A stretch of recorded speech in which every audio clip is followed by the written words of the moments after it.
નમો હરિયંતાણં નમો સિદ્ધાણં નમો આયર્યાણં નમો વજ્જાયાણં નમો લોયે સૌવસાવણં એસો પંચ નમુકારો સૌવ પાવપણાસણો મંગલાણં ચ સૌવેસી પરમં વૈ મંગલમ મંગલમ ભગવાન વીરો મંગલમ ગૌતમ પ્રભુ મંગલમ સ્થૂલભદ્રાત્યા જૈન ધર્મોસ્તુ મંગલમ. પ્રવચનનો વિષય છે માર્ગ ભૂલેલા જીવન પથિકોની પ્રતિબોધ કથા. આજથી 1245 વર્ષ પૂર્વે બનેલો 4 પ્રસ્તાવ અને 17,000 શ્લોકોની અંદરમાં ફેલાયેલો આ કુવલયમાલા નામનો ગ્રંથ, આ ક્રોધ, માન, માયા, લોભ અને મોહ, આની એક માયાજાલ, આ લોકોની એક ચીટિંગ કરવાની આવડત, ભલભલી બુદ્ધિશાળી વ્યક્તિ, જ્ઞાની વ્યક્તિ, વિદ્વાન વ્યક્તિ, અધ્યાત્મના ક્ષેત્રની અંદરમાં સૌથી આગળ નીકળી ગયેલી વ્યક્તિઓને પણ આ લોકો ભરમાવી શકે છે. એટલે વિચારી લેજો કે આ 5 દોષોની તાકાત કેવી હશે. છે તો તાકાતવાન, અને તાકાતવાન એટલા માટે ગણાય છે કે સર્વશ્રેષ્ઠ પુરુષો, સર્વ વિદ્યાના ધારક, 11 અંગોના પાઠી, ઘોર તપસ્વી, વિદ્વાન, એવા વ્યક્તિઓને આ લોકોએ ટાર્ગેટ બનાવ્યા છે. એવા લોકોની આ લોકોએ વિકેટ પાડી છે. એવા લોકોને આ લોકોએ આઉટ કર્યા છે કે એ જાણતા પણ આપણને આશ્ચર્ય લાગે. ચિત્ર અને સંભૂતિ મુનિ જિંદગીભર ઘોર તપસ્યા કરી, મહાઘોર તપસ્યા, જે તપસ્યા કદાચ કરવા માટે બીજો માણસ 100 વખત વિચાર કરે કે 100 ભવ સુધી વિચાર કરે, એટલા ઘોર તપસ્વી મુનિ ભગવંત. પણ એક નાનકડો મોહ, એક નાનકડી આસક્તિ, એક નાનકડી ઈચ્છા, અને બસ આ ઈચ્છાએ એમના જીવનને એવું ઘમરોરી નાખ્યું, એવું ખતમ કરી નાખ્યું. આખી જિંદગી આ 5 દોષોથી બચતા ગયા, પરંતુ લાસ્ટ સમયની અંદરમાં એક એવો ચાન્સ મળી ગયો આ 5માંથી એક મોહ નામના દોષને, અને એમના આખા સંયમ જીવનને ધૂળધાણી કરી લીધું. અને 7મી નરકની અંદરમાં અત્યારે ગયેલા છે. અત્યારે 7મી નરકમાં કેવી તાકાત છે આની. શરૂઆતની અંદરમાં આપણને મોહાવે, લોભાવે, આપણને એમ લાગે કે આનાથી મને ફાયદો થશે, અને શરૂઆતમાં ફાયદો કરી પણ આપે. એવા ઠગ હોય છે ને, શરૂઆતની અંદરમાં તમને ફાયદો કરાવી આપે, ફાયદો દેખાય, એટલે પછી માણસને વિશ્વાસ બેસે કે નહીં, આ માણસ તો મને ફાયદો કરાવી આપશે, આર્થિક ફાયદો કરાવી આપશે.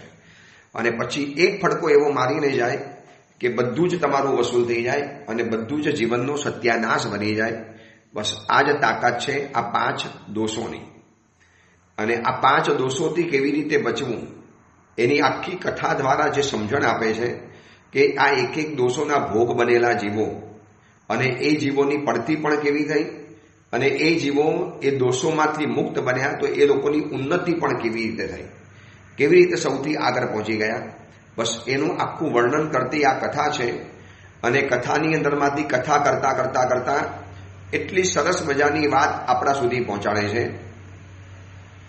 અને આપણે કથાની અંદરમાં ત્યાં સુધી પહોંચેલા હતા કે કુવલયચંદ્ર કુંવર એ સંન્યાસિનીના આશ્રમની અંદરમાં અંગશાસ્ત્રની આખું વર્ણન કર્યું. 2 દિવસ આપણે આ અંગશાસ્ત્રનું, સામુદ્રિક શાસ્ત્ર, લક્ષણ શાસ્ત્રનું આખું વર્ણન જોયું. અને એની વાત પરિપૂર્ણ કર્યા પછી એણિકા અને રાજપોપટ એટલા બધા ખુશ થઈ ગયા કે શું રાજકુંવર, તમારી વિદ્વત્તા છે, તમારી પાસે કેટલું બધું જ્ઞાન છે, તમને કેટલું બધું યાદ છે. તારે એમને કીધું કે આમાં મારી કોઈ મહત્તા નથી. એક તો ગુરુજનોની મહત્તા, જે રીતે અમને ગુરુકુલની અંદરમાં ગુરુદેવે ભણાવેલા છે, એટલો કઠોર પરિશ્રમ સાથે ભણાવેલા છે કે આ જે ભણેલું બધું જ યાદ છે, ઉપસ્થિત છે. એટલે આ ઉપરથી એ વાત સમજવાની અંદરમાં આવે છે કે જ્યાં સુધી અંગ્રેજો આ દેશની અંદરમાં નહોતા આવ્યા, જ્યાં સુધી આ દેશની અંદરમાં આર્ય શિક્ષણ પદ્ધતિ આ દેશની અંદરમાં ચાલતી હતી, જ્યાં સુધી ગુરુકુલની પદ્ધતિ આ દેશની અંદરમાં બહુ જબરજસ્ત ચાલતી હતી, ત્યાં સુધી આ દેશને કોઈ પણ તકલીફ નથી પડતી. પણ મેકોલો નામનો વ્યક્તિ આવ્યો અને એને આખો સર્વે કર્યો કે હિન્દુસ્તાનની અંદરમાં આ ગુરુકુલની પદ્ધતિને ખતમ કરી નાખશું ને તો જ આ દેશની અંદરમાંથી આપણા ગયા પછી પણ આપણું રાજ ચાલી શકશે. દેશી ગોરા, વિદેશી ગોરા તો હતા જ, પરંતુ દેશી ગોરી વ્યક્તિઓને ઊભી કરવી હશે. શરીરથી ભલે એ લોકો હિન્દુસ્તાનના હશે, પણ મનથી એ લોકો આપણા બની જવાના. તો એને એની ભાષાથી વિખૂટા પાડો, એને એની સંસ્કૃતિથી વિખૂટા પાડો, એને એના આચાર, ધર્મ, મર્યાદા, પરંપરા, કુલાચાર આ બધાથી વિખૂટા પાડવા હોય તો એક જ રસ્તો છે, એની પાસેથી એનું પોતાનું એજ્યુકેશન છીનવી અને ભાડુંથી એજ્યુકેશન આપી દેવાનું.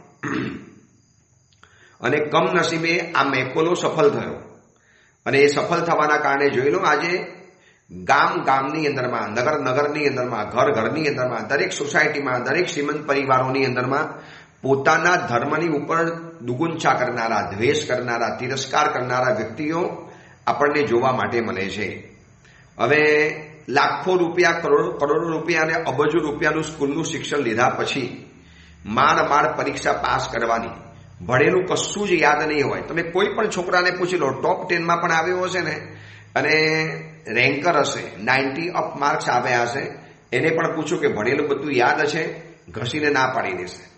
જ્યારે આ કુંવર ગુરુકુલની અંદરમાં ભણ્યાને કેટલા વર્ષો થઈ ગયા, છતાં પણ આખું સામુદ્રિક શાસ્ત્ર એને મોડે છે. પુસ્તક તો સાથે લાવ્યા જ નથી, પુસ્તક તો લઈને થોડા ફરવાના, જંગલની અંદરમાં સાવ ખાલી હાથે છે, જેની પાસે તલવાર પણ નથી પોતાની, તો પુસ્તક ક્યાંથી રાખવાનો હતો?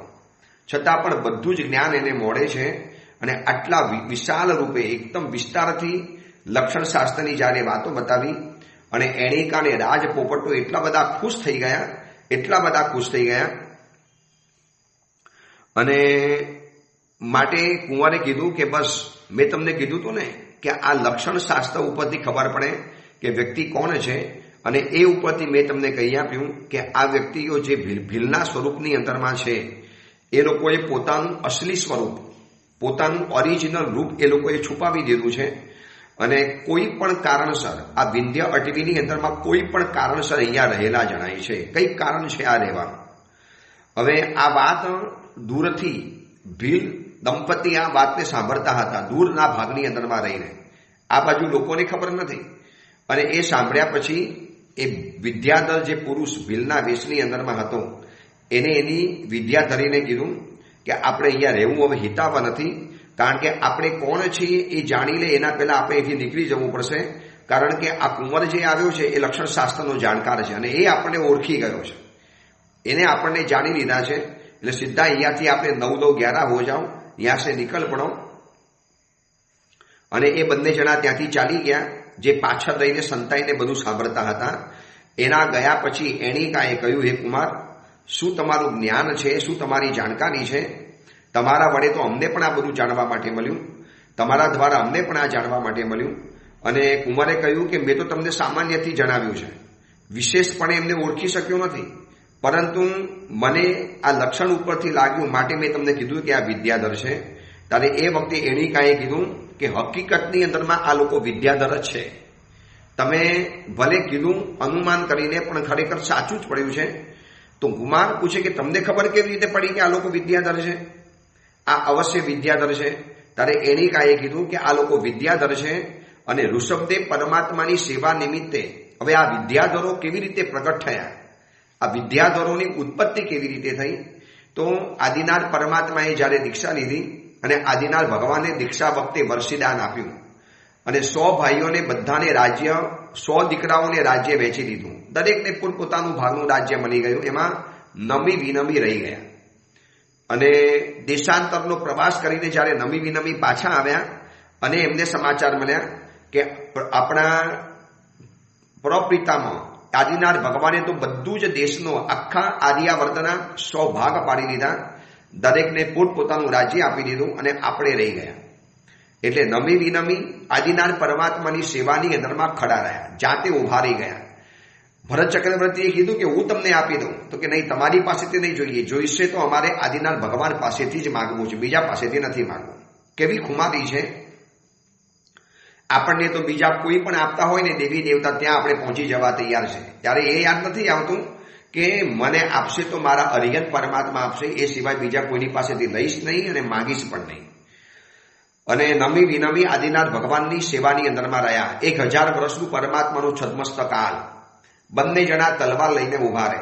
આદિનાથ ભગવાનની સુરક્ષા કરે, પ્રભુને ચાલવું છે રસ્તો સાફ કરે, પ્રભુને જ્યાં ઉભા રહેવું છે ત્યાં આજુબાજુમાં કાંટા દૂર કરે, આજુબાજુની અંદરમાં આવનારા પશુઓને દૂર કરે.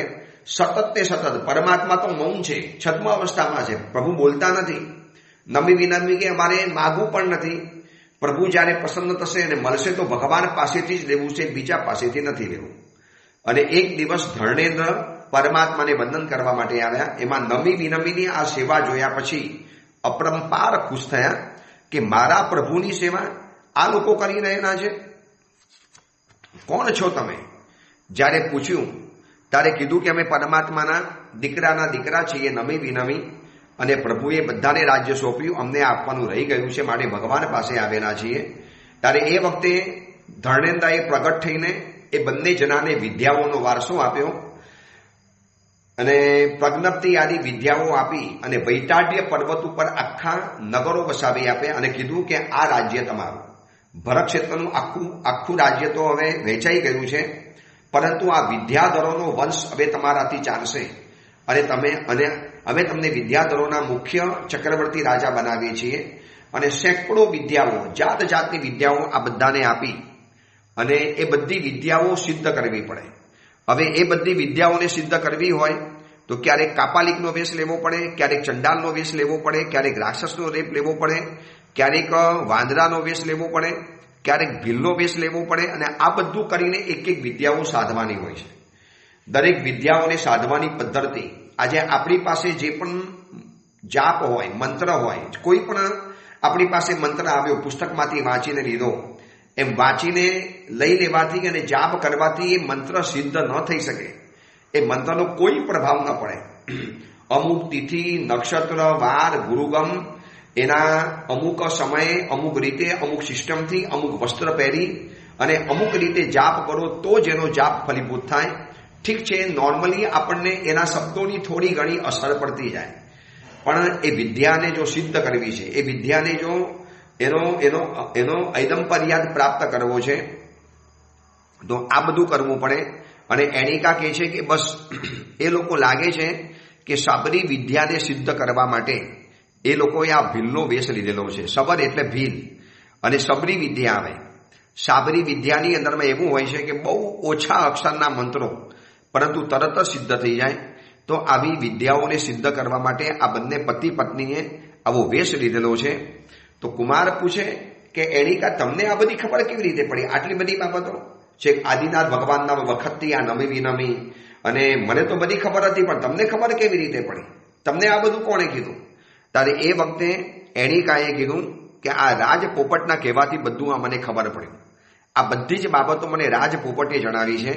એક દિવસ ઋષભદેવ ભગવાનની ઉપાસના નિમિત્તે ઉપવાસ કરી અને ઔષધ વગેરે લઈ અને હું આદિનાથ પરમાત્માના દર્શન માટે, આદિનાથ ભગવાનની ભક્તિ માટે અને ઉપવાસના પારણાના દિવસે, ઔષધનો ઉપવાસ હતો અને પારણાના દિવસે હું ફલ, પત્ર, પુષ્પ આ બધું લઈ અને જંગલની અંદરમાં ગઈ હતી. અને પોપટ પણ વનની અંદરમાં ગયો હતો. હું તો પરમાત્માની પૂજા કરીને પાછી આવી ગઈ, પરંતુ દિવસનો મધ્યાહન ભાગ ઢળી પડ્યો ત્યાં સુધી આ રાજ પોપટ પાછો ન આવ્યો. અને આવતા આવતા એટલી વાર કરી એટલે મેં આવીને તરત જ પૂછ્યું કે તમને આટલી તો કોઈ દિવસ વાર ન લાગે, તો આજે આટલી બધી આવવાની અંદરમાં વાર કેમ કરી? શું કારણ થયું? તમે ક્યાં ગયેલા હતા? આટલી બધી વાર લાગી? અને એ વખતે પોપટે કીધું કે એવું કુતૂહલ મેં જોયું ને કે એ કુતૂહલ જોવાની અંદરમાં સમય મારો નીકળી ગયો અને મને ખબર ન પડી. તો કે શું જોયું? બતાવો તો મને. એટલે એ વખતે રાજ પોપટે મને કીધું. આ આખી વાત એનિકા કુવલયચંદ્ર કુંવરને એ આશ્રમની અંદરમાં કહી રહેલી છે. અને રાજ પોપટે મને બધી આવીને વાત કરી કે આજે હું વનમાં જ્યારે ગયેલો રોજના મુજબ કાર્ય માટે, ત્યારે ત્યાં મેં શંખનો અવાજ, વાજિંત્રનો અવાજ, ભેરીનો અવાજ, ભોરિંગનો અવાજ, જલ્લરીનો અવાજ, જાત જાતના અવાજોથી મિશ્રિત એવો મોટો કોલાહલ મેં સાંભળ્યો. એટલો મોટો કોલાહલ હતો, એમાં જાત જાતના શંખ ફૂંકાય, વાજિંત્રો વાગે, ઝાલરો વાગે. અને આ બધું સાંભળ્યું ને ત્યારે મેં જોયું કે કઈ દિશામાંથી અવાજ આવે છે. ત્યારે મેં બરોબર જોયું કે જે તરફ આદિનાથ પરમાત્માની મૂર્તિની જે આપણે સ્થાપના કરેલી છે ગુફાની અંદરમાંથી, એ ગુફામાંથી આદિનાથ પરમાત્માની ગુફામાંથી આખો અવાજ આવતો જણાયો, જે સરોવરના કિનારે આદિનાથ ભગવાનની જે સ્થાપના કરેલી છે.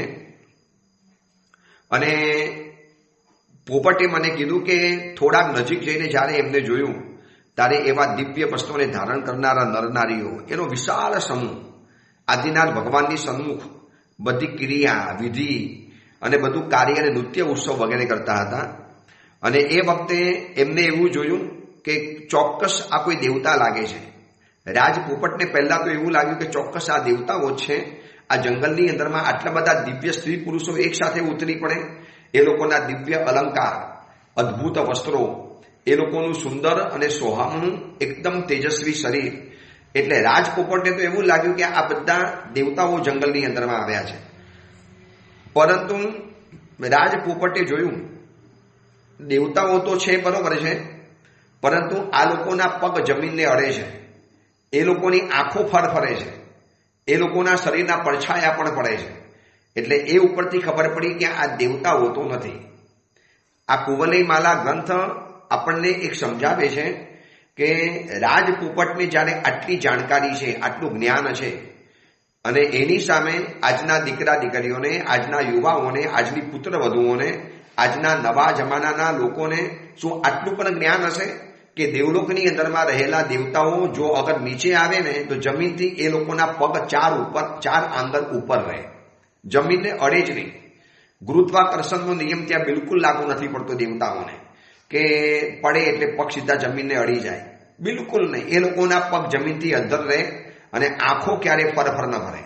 આપણી આંખો કેવી પટપટ્ટી હોય છે, પલક ઝપકાતી હે, એ વખતે એ લોકોની આંખો ક્યારે ખુલ બંધ ન થાય, પલક ન ઝપકાવે, ઉઘાડ બંધ ન થાય. અને આ એને જોયું ને રાજપોપટે, તો રાજપોપટને ખબર પડી ગઈ કે આ ચોક્કસ દેવતાઓ તો નથી, પરંતુ વિદ્યાધરો હોવા જોઈએ. કારણ કે આ જંગલની અંદરમાં એ લોકો વિદ્યાધરો આવતા હોય છે. એટલે એવું વિચારી અને એ પોપટ, રાજપોપટ આંબાના ઝાડ ઉપર જઈને બેસી ગયો જોવા માટે, જોવું તો ખરો આ બધું શું થાય છે. એટલે એણીકાએ કુવલયચંદ્ર કુંવરને કીધું કે મને ખબર એટલા માટે પડી કે રાજપોપટ આ બધું જોઈને આવેલા છે, કારણ કે એમને મને કીધેલું હતું.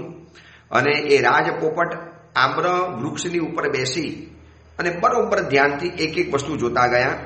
ત્યાં વિદ્યાધરો આવ્યા, વિદ્યાધરીઓ આવી, એ લોકો વિશાળ સંખ્યાની અંદરમાં પોતપોતાની રીતે બધી જગ્યાની અંદરમાં ગોઠવાઈ ગયા. અને એમાં સર્વ લક્ષણ અને અવયવથી સંપૂર્ણ એવો એક યુવાન વિદ્યાધર, પદ્મ કમલથી જેનું શરીર ઢાંકેલું છે, અને દિવ્ય અને નિર્મલ જલથી ભરેલા રત્નજડી સોનાનો કલશ ગ્રહણ કર્યો એને, અને એના હાથની અંદરમાં સુવર્ણ કલશ, અને એની સાથે સાથે દિવ્ય સ્વરૂપને ધારણ કરનારી, મંદ ગતિથી ચાલનારી એવી એક સુંદર સ્ત્રી એ પણ ત્યાં એની બરોબર બાજુની અંદરમાં આવી, જેના પગની અંદરમાં ઝાંઝર અને નૂપુરનો ઘણકાર અંભરાતો હતો. અને એ પણ બરોબર બાજુની અંદરમાં આવીને ઊભી. અમુક જાતના મંત્રોચ્ચારો થયા, ઢોલ વાગ્યા, શંખ ફૂંકાયો, ઝાલર વાગી, અને દિવ્ય પ્રકારની ઔષધિથી મિશ્રિત એવા આદિનાથ પરમાત્માનો અભિષેક શરૂ થયો. આ બધું જ આમ્ર વૃક્ષની ટોચ ઉપર બેઠેલા રાજપોપટ બધું જોતા હતા. અને એ જ રાજપોપટે બધી મને આવીને વાત કરી. આ બધી વાત એણીકા એટલા માટે કહે છે કે કુવલયચંદ્ર કુંવરે આખી વાત પૂછી કે તમને આ બધી ખબર કેવી રીતે પડી કે વિદ્યાધરોની ઉત્પત્તિ કેવી રીતે થઈ, વિદ્યાધરો ક્યાંથી આવ્યા, કેવી રીતે આવ્યા. એટલે એમાંથી આખી આ કથા બતાવે છે. અને એક દિવ્ય અભિષેક ચાલ્યા. અને એ સમયની અંદરમાં પડહ વાગવા માંડ્યા, ઝાલરો વાગવા માંડી, શંખો ફૂંકાવા માંડ્યા, ધવલ મંગલ ગીતો ગવાવા માંડ્યા, સ્તુતિ વચનો બોલાવવા માંડ્યા, મંત્ર જાપ થવા માંડ્યા. વિદ્યાધર કુંવરોએ નૃત્ય કર્યું, વિદ્યાધરીઓ પ્રસન્ન થઈ ઉઠી. કિમ પુરુષો ઉચ્ચ નાદે બોલવા માંડ્યા. કેટલાક વિદ્યાધરો નાચવા લાગ્યા, કેટલાકના પગ હપડાવા લાગ્યા, કેટલાક શિનાદ કરવા લાગ્યા, કેટલાક બૂમ પડારા કાઢવા લાગ્યા, કેટલાક કુલાહલ કરવા લાગ્યા, કેટલાક હર્ષથી કૂદવા માંડવા લાગ્યા, કેટલાક પ્રેમ યુદ્ધ કરવા લાગ્યા, કેટલાક અતિ હર્ષથી નાચવા લાગ્યા. આ પરમાત્માના અભિષેક વખતે શું દ્રશ્ય હોવું જોઈએ એની આખી વાત આ કુવલયમાલા કથાની અંદરમાં બતાવી છે કે પરમાત્માના અભિષેક વખતે આવું દ્રશ્ય હોવું જોઈએ. જ્યારે આપણા જિનાલયોમાં વહેલી સવારે પરમાત્માનો જ્યારે અભિષેક થતો હોય છે, દુઃખની બાબત તો એ હોય છે કે કેટલાક દેરાસરોમાં તો માત્ર પૂજારી અને 2-4 ભાઈઓ, 1-2 બહેનો આવીને પરમાત્માનો પક્ષાલ વગેરે કરીને જ્યારે પરમાત્માનો અભિષેક કરવાનું અસલ વિધિ આવી છે, ભગવાન ઉપરથી જ્યારે દિવ્ય ઔષધિથી મિશ્રિત સુગંધી જલ અને ક્ષીર સમુદ્રના દૂધના હિસાબે દૂધ વગેરે જ્યારે પક્ષાલ જલ થતો હોય ત્યારે એવા સમયની અંદરમાં ઝાલરો વાગે, શંખ ફૂંકાય, ઘંટારવ થાય, ઢોલનાદ થાય, મધુર અવાજે સ્તવન અને સ્તુતિ વચનો બોલાતા જાય અને એ સમયમાં કોઈ નાચે છે, કોઈ કૂદે છે, કોઈ આમથી આમ ફરે છે, કોઈ તાલીઓ વગાડે છે અને એવી રીતે પરમાત્માનો દિવ્ય અભિષેક જ્યારે થાય ત્યારે કેવું સુંદર વાતાવરણ બનતું હશે. અને એ વખતે રાજપોપટે આ બધું દ્રશ્ય જોયું, પરમાત્માનો અભિષેક થયેલો જોયો અને બીજા લોકો અંદરમાં મગમગાટ કરતા એવા સુગંધી શીતલ પદાર્થોની મેળવણી કરી અને પ્રભુની ઉપર અંગરાગ અને વિલેપન કર્યું, પ્રભુની ઉપર વિલેપન કર્યું. અને જલ અને સ્થળની અંદરમાં ઉગેલા શ્વેત, લાલ, ગુલાબી, શ્યામ, પીળા, નીલા એવા વિવિધ વર્ણના સુગંધી પુષ્પો, એટલા બધા સુગંધી પુષ્પો કે જેની ઉપર ભમરાઓ ઉડી રહેલા છે અને એ બધા જ પુષ્પો પરમાત્માની ઉપર ચડાવ્યા, પ્રભુને ધરાવ્યા અને પછી પ્રભુની આગળ નૃત્ય કરવા લાગ્યા અને ધૂપ ઉખેવ્યો, પ્રભુની આગળ ધૂપધાણી કરવાની અંદરમાં ગયા. આ કુવલય માલામાં બતાવ્યું છે. આ ગ્રંથ તો 1245 વર્ષ પહેલાનો છે, એટલે જે તે સમયની અંદરમાં પરમાત્માના શરીર ઉપર વિલેપન હતું, પરંતુ આવા તિલક વગેરે લગભગ નહોતા. એ હવે ક્યારે શરૂ થયા? વચલા સમયની અંદરમાં જ્યારે પણ પ્રાચીન પૂજાની પદ્ધતિના જેટલા પણ શ્લોકો મળે છે, જેટલા પણ પાઠો મળે છે, એ બધાની અંદરમાં પ્રભુની ઉપર વિલેપન શબ્દ આવે છે. વિલેપન પૂજા છે. પરમાત્મા ઉપર આવા સુગંધી યક્ષકર્ણવ, યક્ષ કસ્તુરી અને આ બધાથી મિશ્રિત એવું ચંદનનું આખું પરમાત્મા ઉપર વિલેપન થતું હતું. અહીંયા પણ એ જ વાત બતાવી કે પ્રભુ ઉપર વિલેપન કર્યું, આવી રીતે પરમાત્માની પૂજા કરી અને કેટલાકે પરમાત્માની સમક્ષ વિવિધ પ્રકારના ખાદ્ય પદાર્થો, પેય પદાર્થો મૂક્યા, પ્રભુની સમક્ષ નૈવેદ્ય વગેરે મૂક્યા અને એક સાથે સ્તુતિ કરી અને એક કાવસક કર્યો, જેની અંદરમાં ધર્ણેન્દ્ર નાગેન્દ્રની આરાધના નિમિત્તેનો કાવસક કર્યો. કારણ કે વિદ્યાધરોના અધિપતિ, વિદ્યાધરોના માલિક અને સર્વ વિદ્યાઓના માલિક ધર્ણેન્દ્ર અધિપતિ છે, જે પાર્શનાથ પરમાત્માનો સેવક છે, એનો પણ કાવસક કર્યો. પછી બીજો કાવસક કર્યો છે પોતાના જીવ કરતા પણ અધિક વાલી એવી અગ્ર મહિષી માટે કાવસક કર્યો. અને ત્રીજો કાવસક કર્યો છે સબરી વિદ્યા માટે કાવસક કર્યો. અને એમ કરી નવકાર મહામંત્ર બોલી અને પોતાના રત્ન અલંકારોને ઉતાર્યા. આખી આ વાતને જાણવા જેવી છે. જ્યારે પણ વિશિષ્ટ સાધના કરવી હોય, જ્યારે વિશિષ્ટ જાપ કરવો હોય, શંખેશ્વરમાં ગયા હો, તમે કદાચ કોઈ તીર્થોની અંદરમાં ગયા હો, તો આવા તીર્થોની અંદરમાં જ્યારે જાપ કરવો હોય છે ત્યારે આવા વિવિધ પ્રકારના કાવસકો કરી અને પછી તમારે આરાધના શરૂ કરવાની, તો એ આરાધનાનું દિવ્ય સાન્નિધ્ય આપણને પ્રાપ્ત થાય. અને આવી રીતે 3 કાવસક વગેરે કર્યા. પછી પોતાના શરીર ઉપરથી એ બંને જણાએ રત્ન અલંકારો ઉતાર્યા અને આંબાના ઝાડ ઉપર બેઠેલા રાજપોપટે જોયું કે વલકલ અને પાંદડાના, વલકલ એટલે ઝાડની છાલ, ઝાડની છાલ અને પાંદડાના વસ્ત્રો આ બધું જ ધારણ કર્યું. ધનુષ્ય અને બાણને ગ્રહણ કર્યા. વેલ અને લતાઓ વડે પોતાની જટાને ઊંચો અંબોડો બાંધ્યો અને એવી જ રીતે ભીલનો વેશ સ્વીકાર્યો. અને વિદ્યાધરીએ પણ ચનોઠીની માલાનું આભૂષણ ધારણ કર્યું અને અસલ ભીલડીનો વેશ ધારણ કર્યો. વિદ્યાધર અને વિદ્યાધરીમાંથી આ બંને જણા ભીલ અને ભીલડી બની ગયા. અને એ વેશનો ધારણ કરનારા એમના કાનની અંદરમાં મહારાજા ધીરાજ સબર અધિપતિની મહાસાબરી વિદ્યા સંભળાવવામાં આવી. જે સબર એટલે ભીલના જે અધિપતિ હતા, જે એક વખત વિદ્યા સિદ્ધ કરવા માટે આવેલા હતા, એવા જ આ સબર અધિપતિની મહાસબરી વિદ્યા એમને કાનમાં સંભળાવવાની અંદરમાં આવી.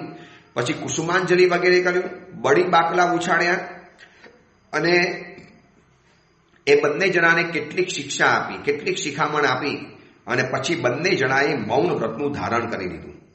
અને વડીલ વર્ગ અને બીજા સાધર્મિકોને એ લોકોએ નમસ્કાર કરી અને પોતાની સાધનાની અંદરમાં શરૂ થઈ ગયા. બસ એના કારણે મને ખબર પડી કે આ લોકો વિદ્યાધરો છે, અસલમાં તો ભીલ ભીલડી નથી, પરંતુ તમે તો લક્ષણ શાસ્ત્ર દ્વારા એમને ઓળખી લીધા.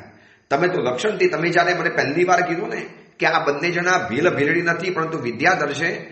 મને તો ખબર હતી કે આ લોકો વિદ્યાધર છે, પણ તમારું જાણવું હતું કે લક્ષણ શાસ્ત્રથી તમને ખબર કેવી રીતે પડે છે. તમે આખી વાત અમને બતાવી દીધી.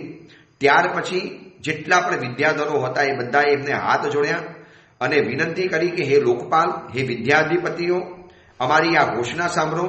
પહેલા સાબર વિદ્યાનો ખજાનો સિદ્ધ કરનારા મહાનુભાવ, મહાપ્રભાવવાળા સબલસિંહ નામના જે વિદ્યાધર અધિપતિ હતા કે જેમને બધી જ સબર વિદ્યાઓનો ખજાનો પ્રાપ્ત કરેલો હતો, અને વિદ્યાધર નરેન્દ્રના મસ્તકના મુગટો જેમના ચરણોની અંદરમાં પડેલા છે, એવા તે અધિપતિ રાજ્ય પાલન કરી વૈરાગી મનવાળા થતા સંયમ જીવનનો સ્વીકાર કર્યો અને સંસારનો ત્યાગ કરીને આ જ ગિરી ગુફાની અંદરમાં રહેલા હતા.